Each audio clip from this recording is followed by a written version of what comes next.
తండ్రి మీకు మహిమ మహిమ మహిమ. స్తోత్రం స్తోత్రం స్తోత్రం స్తోత్రం స్తోత్రం స్తోత్రం.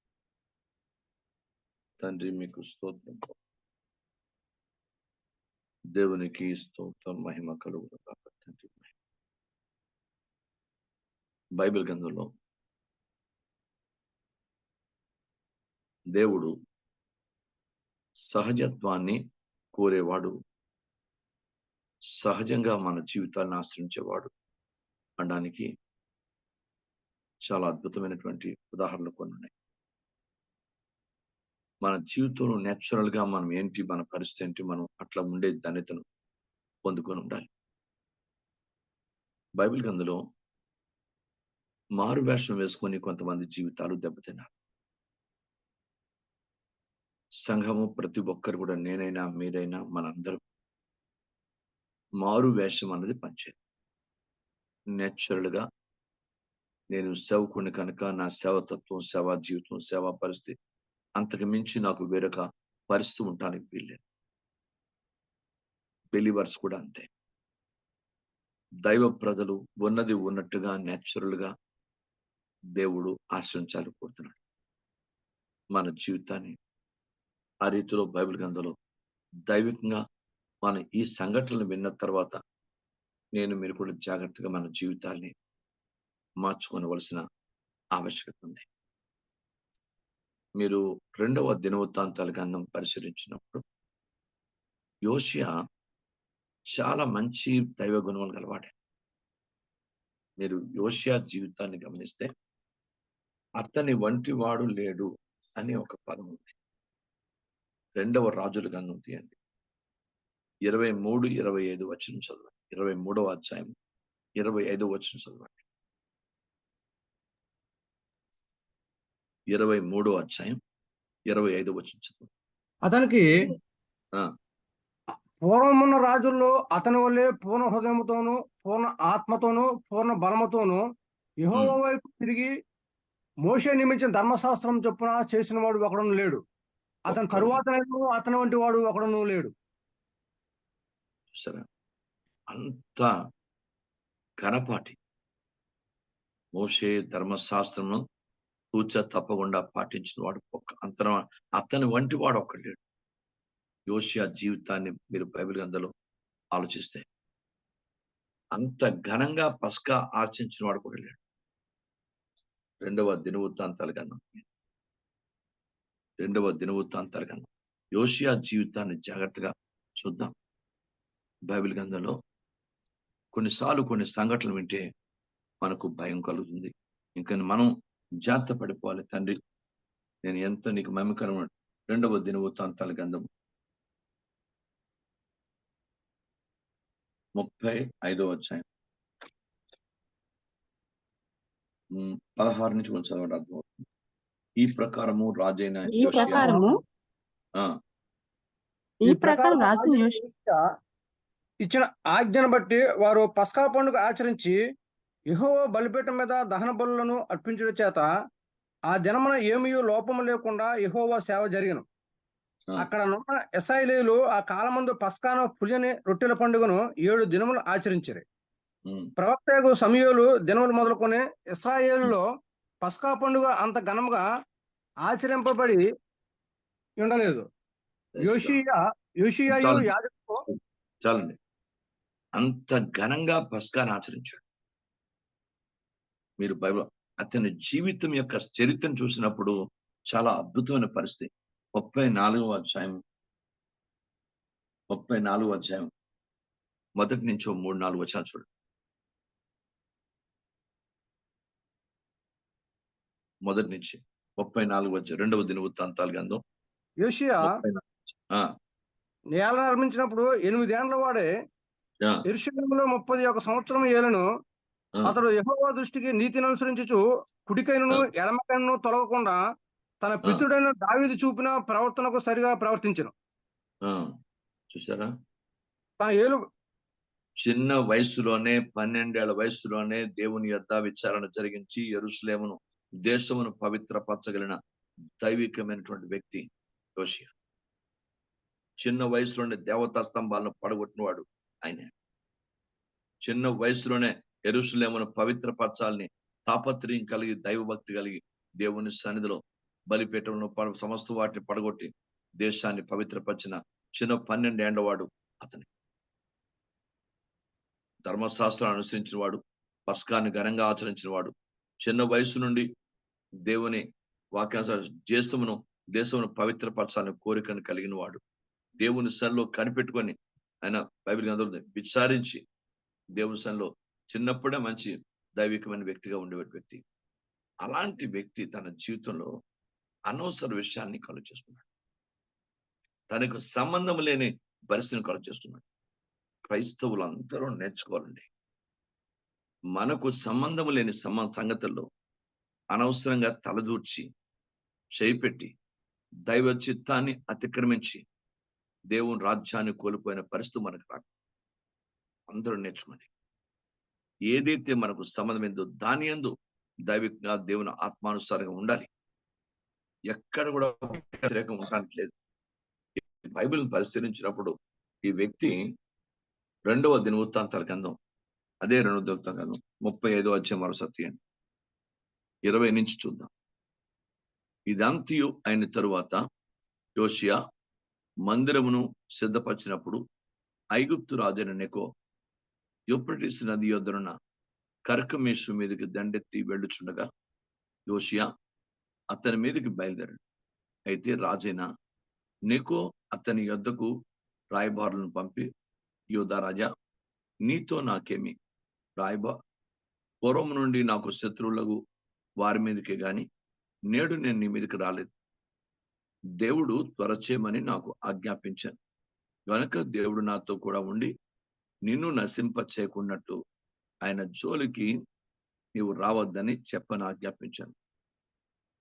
ఆయనను యోషియా అతనితో యుద్ధము చేయగోరి అతని యొద్ద నుండి తిరిగిపోక మారు వేషము ధరించుకొని యెహోవా నోటి మాటలుగా పలకబడిన నెకో మాటలు వినక మెగిద్దో లోయనందు యుద్ధము చేయవచ్చును. బిలుకాను రాజు అయిన యోషియా మీద బాణములు వేయగా రాజు తన సేవకులను చూచి, నాకు గొప్ప గాయము తగిలను, ఇక్కడ నుండి నన్ను కొనిపోవడని చెప్పాను. కావున అతని సేవకులు రథం మీద అతని దింపి అతని కొన్న వేరు రథం మీద అతను ఉంచి యెరూషలేమునకు అతన్ని తీసుకుని వచ్చిరి. అతడు మృతి పొంది తన పితరుల సమాధిలో ఒక దాని యందు పాతి పెట్టబడను. చూసారా, నీకు అతనికి సంబంధం లేదు. మారు వేషం వేసుకోవాల్సిన పరిస్థితి ఏముంది నీకు? అతడు చెప్తున్నాడు, నేను కర్కమేష్ మీద వెళ్తున్నా అంటే నేను దైవ చిత్తానుసారం వెళ్తున్నాను. దేవుడు నాకు సహాయకుడిగా ఉన్నాడు.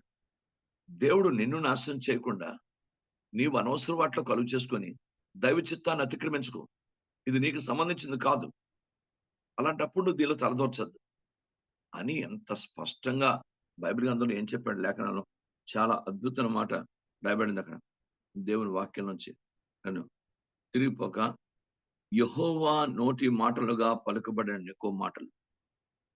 చూసారా, దేవుడే పలికినట్టు పలికాడు నెకో.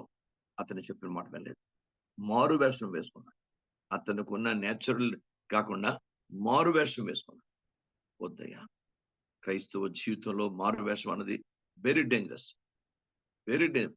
క్రైస్తవుడుగా ఉండాలి. సేవకులుగా ఉండాలి. దేవుని బిడ్డలు దేవుని బిడ్డలుగా ఉండాలి.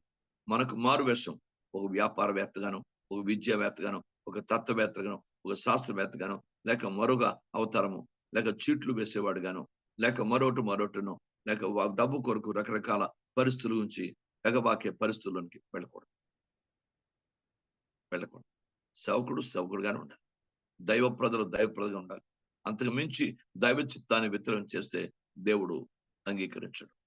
ఇక్కడ యోషియా చేసినట్టే అంత ఘనంగా పస్కారం ఆచరించిన వ్యక్తి, చిన్ననాడే దేవుని సన్నిధిలో కనిపెట్టుకొని దేశమును పవిత్రపరచాలని కోరుకున్న వ్యక్తి, అంత అద్భుతంగా జీవించిన వ్యక్తి, అతని జీవితంలో అతని వంటి వాడు లేడు. ధర్మశాస్త్రం అనుసరించట్లో మరి అటు ముందుగాని వెనక్గానే వెళ్ళేడంత దేవుని చేత లేక ప్రజల చేత శభాష్ అనిపించుకున్న వ్యక్తి అతని జీవితంలో కోల్పోయిన పరిస్థితి దైవ వాక్యాన్ని విరుద్ధమైన వాటికి తలదూర్చాడు.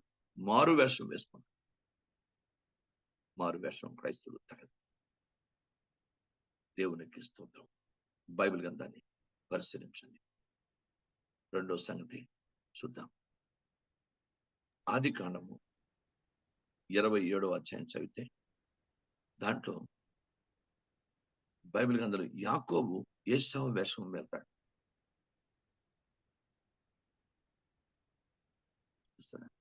బైబిల్ గ్రంథం పరిశీలించండి. తర్వాత అతనికి అది దీవెనగా లేక అది దేవుడు అంగీకరించడంటే మరి యాకోబును ప్రేమించను, ఏశావును ద్వేషించిన వాక్యం నెరవేర్చబడిన నిమిత్తమే అది అవ్వచ్చు. కానీ జనరల్ గా అందుకే 21 సంవత్సరాలు బానిసత్వంగా బతవలసిన పరిస్థితి ఏర్పడింది. అతడు తండ్రిని అన్నని మోసగించిన కారణం తండ్రి యొక్క ఆశీర్వాదం పొందడానికి ఈయన అయితే మరి బైబిల్ గ్రంథాన్ని జాగ్రత్తగా, బైబిల్ చాలా మరం పూర్తి గ్రంథం కనుక మరి యాకోబుకే దేవుని దక్కాలి, తండ్రి దేవుని దక్కాలి అన్నట్టు మరి దేవుడు ఆలోచించడో ఏంటో గాని అద్భుతమైన పరిస్థితి ఏంటంటే మరి ఏశావుకు రావాల్సిన దీవెన ఈయనే ఆ వెంట్రుకల చొక్కా వేసుకొని వెళ్ళి అక్కడ కరెక్ట్ గా అతను ఇస్సాకు తడిమి చూచినప్పుడు ఆ యొక్క చేతులు రోమాలతో ఉన్నట్టు లేఖనాలు చెప్తున్నాయి. మరి అతను ఆశీర్వాదం అంతా కూడా తన కుమారుడికి యాకోబుకి ఇచ్చేశాడు. బైబిల్ గ్రంథం పరిశీలించాడు దేవుని పాదాల దగ్గర. అసలు చెప్పింది ఎవరికంటే ఏశావు. నాయన, నేను చనిపోక ముందు నేను దీవించినట్టు నువ్వు వేటకు వెళ్ళి మంచి వేట మాంసం తీసుకురా అని చెప్పింది ఏశావుకి. అది రెబెకా విని ఆ ఆశీర్వాదం అతను మాత్రమే కాదు, నీకు వెళ్ళాలి, నీకు కూడా రావాలి, కనుక నువ్వు అతని స్థానంలో ముందు వెళ్ళిపో అని చెప్పి మారు వేషంతో పంపించారు. క్రైస్తవుడు ఇక్కడ మీరు బైబిల్ గ్రంథాన్ని పరిశీలించండి. ఇక్కడ ఎలా జరిగినా యాకోబుకు ఆశీర్వాదం దక్కింది. జాగ్రత్త, మారు వేషమే, అది పక్క ష్యూర్. ఏశావు యాకోబు స్వరము, ఏశావు వేషం, ఈ రెండు అక్కడ. కానీ అప్పటికి అది చెల్లిందేమో కానీ ఎప్పటి పరిస్థితుల్లో చెల్లదు. దేవుని స్తోత్రం. దైవ వాక్యాన్ని వ్యతిరేకమైన పరిస్థితి చెల్లదు. కనుక మూడో సంగతిని జ్ఞాపం చేసుకుంటే బైబిల్ గ్రంథంలో మొదటి రాజులు 14వ అధ్యాయం, మొదటి రాజులు 14వ అధ్యాయం.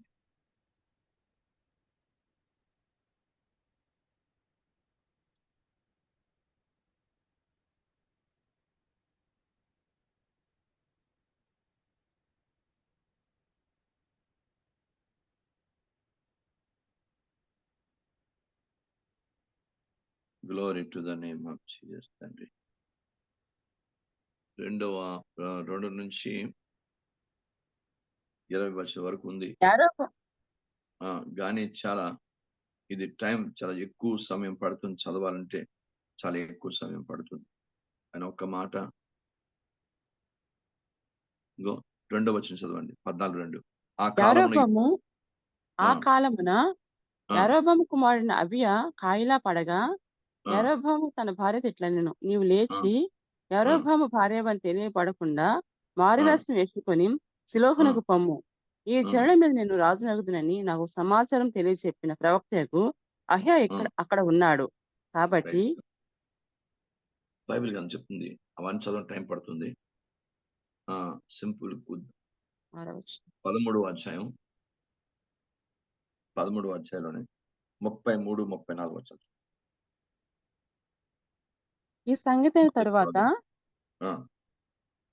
అయిన తరువాత యరొబాము తన దుర్మార్గమును విడిచిపెట్టక సామాన్య జనుల కొందరిని ఉన్నత స్థలములకు యాజకులుగా నియమించెను. తనకిష్టమైన వారిని యాజకులుగా ప్రతిష్ఠించి వారిని ఉన్నత స్థలములకు యాజకులుగా నియమించెను. యరొబాము సంతతి వారిని నిర్మూలన చేసి భూమి మీద ఉండకుండా నశింపజేయనట్లుగా ఇది వారికి పాప కారణమాయెను. ఇప్పుడు యరొబాము యొక్క భార్య మారువేషం ధరించుకొని పెడుతోంది. ఇతడు అన్యాయస్తులో ఉన్నాడు, పాపం చేశాడు, దుర్మార్గం ప్రవర్తించాడు. ఇతని భార్య మారువేషం వేసుకున్నా ఇతనికి ఆశీర్వాదాలు వస్తాయి. 6వ వచనం చూడండి, 14:6. అంతలో అహ్యా ద్వారము లోపలికి వచ్చి ఆమె కాలి చప్పుడు విని ఆమె తిట్లనెను. యరొబాము భార్య, లోపలికి రమ్ము. నీ వేషం వేసుకొని వచ్చుట ఎలా? కఠినమైన మాట నీకు చెప్పవలెనని నాకు ఆజ్ఞ ఆయెను. నువ్వు నీవు వెళ్ళి వెళ్లి యరొబాముతో చెప్పవలసినదేమనగా, ఇశ్రాయేలు ఆ, దేవుడైన యెహోవా ఈ ప్రకారం సెలవిచ్చుచున్నాడు. నేను ఆ, నిన్ను జనుల నుండి తీసి హెచ్చింపచేసి, ఇశ్రాయేలు వారు నా జనుల మీద నిన్ను అధికారిగా నియమించి ఆ, దావీదు సంతతి వారి యొద్ద నుండి రాజ్యము తీసి నీకిచ్చిండినను, నా ఆ, ఆజ్ఞలు గైకొని మనఃపూర్తిగా నన్ను అనుసరించి నా దృష్టికి ఏది అనుకూలమో దాన్ని మాత్రమే చేసిన నా సేవకుడైన దావీదు చేసినట్లు నీవు నువ్వు చేయక, చేయకు. ఉమ్, నీకంటే ముందుగా ఉండిన వారందరికంటేను అధికముగా కీడు చేసి ఉన్నావు. నన్ను ఆ, బొత్తిగా విసర్జించి ఇతర దేవతలను పోత విగ్రహములు పెట్టుకొని నాకు కోపం పుట్టించి ఉన్నావు. కాబట్టి కాబట్టి యారొబాము సంతతి వారి మీదకి నేను కీడు రప్పించుచు, ఇశ్రాయేలు వారిలో అల్పులు గాని గనులు గాని లేకుండా మగవారినందరినీ యారొబాము వంశంలో నిర్మూలము చేసి, పెంట అంతయు పెంట అంతయు పోవునట్టుగా ఒకడు అవతలకు దాన్ని ఊడ్చి వేసినట్లు యారొబాము సంతతిలో శేషించిన వారిని నేను ఊడ్చివేయుదును. praise God. పట్టణ సరే, మొత్తం వచ్చేస్తాను నిరవం సంతతి. దుర్మార్గం చేశావు నువ్వు, దైవ చిత్తాన్ని అతిక్రమించావు, ఇతర దేవతలను అనుసరించావు, ఆయన పక్కన పెట్టావు, వాక్యాన్ని వ్యతిరేకంగా ప్రవర్తించావు, నీకు ఇష్టమైన వారిని యాజకులు నియమించుకున్నావు. ఎవరు అర్హత వారికి యాజకులు నియమించలేదు. నీకు ఇష్టమైన వారిని యాజకులు నియమించుకున్నావు, నీకు అనుకూలమైన వారిని. ఇవన్నీ దేవుడు చూస్తున్నాడు, ఇవన్నీ దేవుడు చూస్తున్నాడు.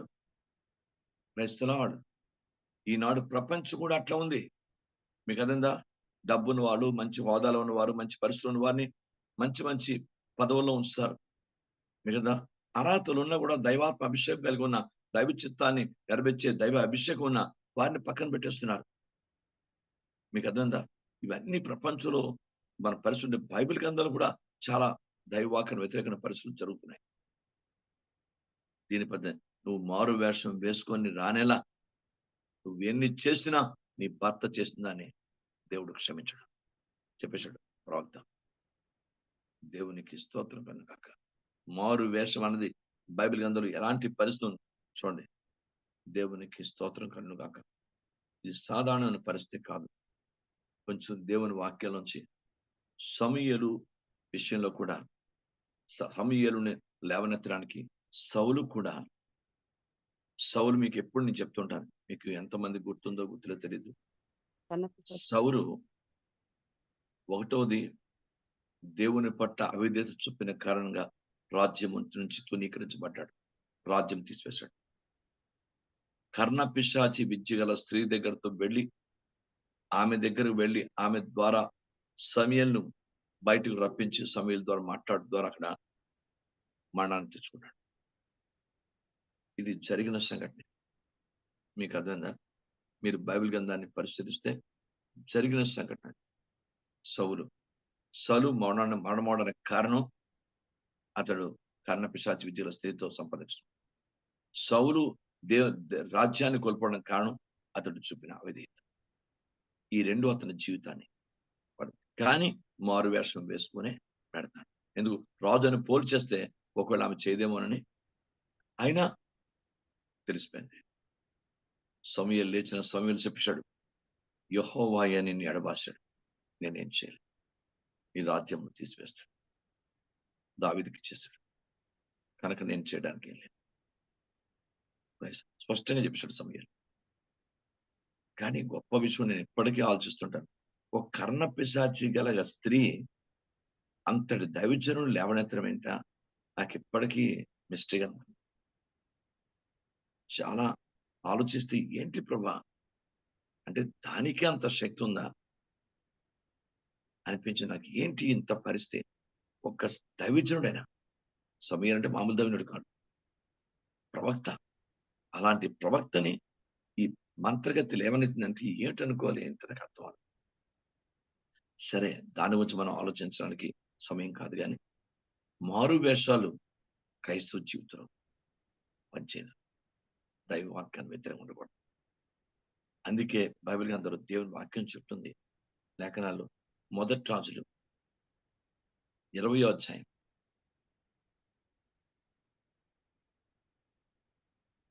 35 నుంచి చదవండి.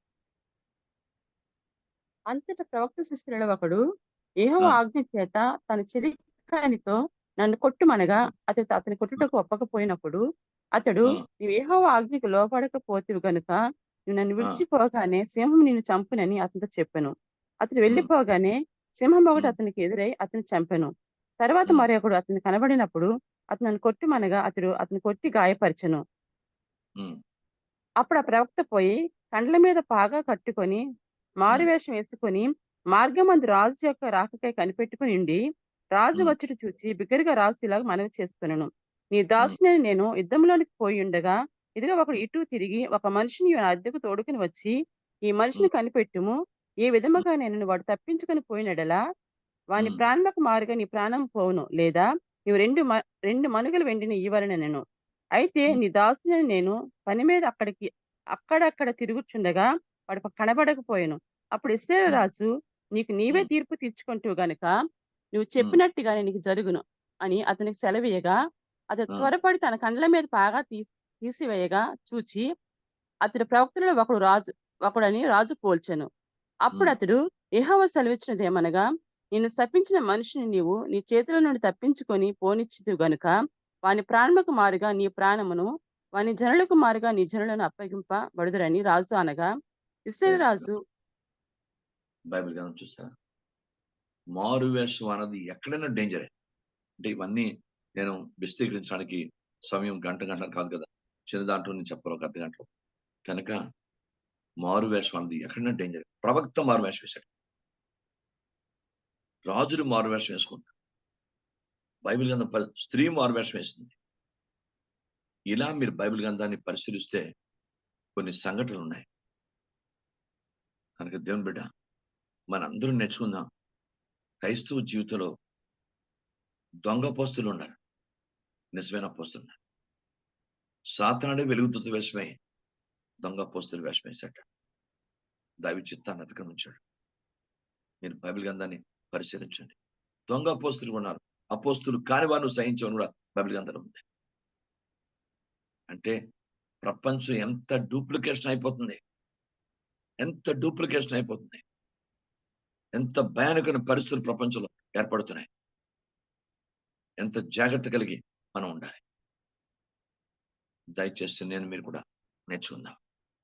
మారువేషం వద్దు, స్వరం ఒకరిది, చర్మం ఒకరిది వద్దు. ఉన్నది ఉన్నట్టుగా దేవుని ధరిందాం. దేవుడు ఎప్పుడు యథార్థను కోరేవాడు. సంఘం అందరూ నేర్చుకుందాం. క్రైస్తవుడు మీ కదా, నేను రేనాడ్ బాంకేలా కనబడదాం అనుకుని అవ్వదు. ఏదో బెనిహిన్ గల కనబడదాం అనుకుని అవ్వదు. నాకున్న నేచురాలిటీ నాకున్నదే. అది నేను సహజంగా ఉంటేనే నన్ను దీవిస్తాడు. నేను ఎవరిలో నటించినా చూడు దేవుడు. కనుక నాకున్న సహజత్వాన్ని నేను కాపాడుకోవాలి. దేవుడు ఎప్పుడు సహజత్వాన్ని చూస్తాడు, నేచురల్ గా ఉన్నదాన్ని చూస్తాడు. మీరు బైబిల్ గ్రంథంలో నేను ఆ మాటను చదివాను, ఉన్నది ఉన్నట్టుగా అంటాడు. అది ఎఫ్సి గ్రంథంలో మాట చెప్పి నేను ముగించేస్తాను. దీని గురించి ఇంకా ఉన్నాయి ఉదాహరణలు, కానీ చెప్పడానికి సమయం చాలు. క్లుప్తంగా నేను ముగిస్తాను. ఎఫ్సి 4వ అధ్యాయం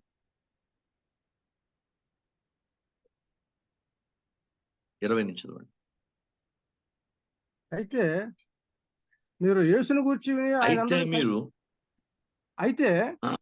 యేసును గూర్చి ఆయన అందలే సత్యం ఉన్నది ఉన్నట్టుగానే ఆయన యందు ఉపదేశించబడిన వారిని సత్యము ఉన్నది ఉన్నట్టుగానే ఆయన ఉపదేశింపబడిన వారిని ఎడల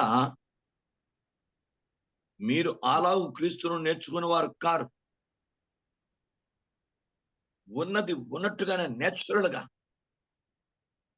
వాక్యాన్ని అటు ఇటు కలిపితే చెరిపితే పాపం. మీకు అర్థమైందా? బైబిల్ గ్రంథాన్ని పరిశీలించండి. దేవుని వాక్యం సత్యం ఎంత నేచురల్ గా యథార్థంగా, ఆయనకి యథార్థ అవసరం. యథార్థవంతుల ప్రార్థన దేవునికి ఆనందకరం. యథార్థవంతుల ప్రార్థన ఆయన తోసిపుచ్చడం. మనం యథార్థంగా జీవించడమే దేవుడికి కావాలి. యోబు జీవితంలో ఉన్న ఆశీర్వాదం ఏంటంటే యథార్థపరుడైన. దావీదు ఏం చెప్పంటే, నా నిర్దోషత్వం నా యథార్థాన్ని కాపాడినట్టు దేవుడు అతను ఆ విధంగా కాపాడు. బైబిల్ గ్రంథంలో ఉన్న పవిత్రమైన అంశాలు. ఇంకా అహాబు మారువేషం వేసుకున్నాడు, ఇశ్రాయేల్ రోజు మారువేషం వేసుకున్నాడు. ఇలా కొన్ని సంఘటనలు ఉన్నాయి. ఈవెన్ బైబిల్ గ్రంథం ఈవెన్ సాతాను కూడా మారువేషం వేసుకున్నాడు. మీకు చెప్పాను 2 కొరింథీ 11వ అధ్యాయం 13 నుంచి 15 చదువు. 2 కొరింథీ 11వ అధ్యాయం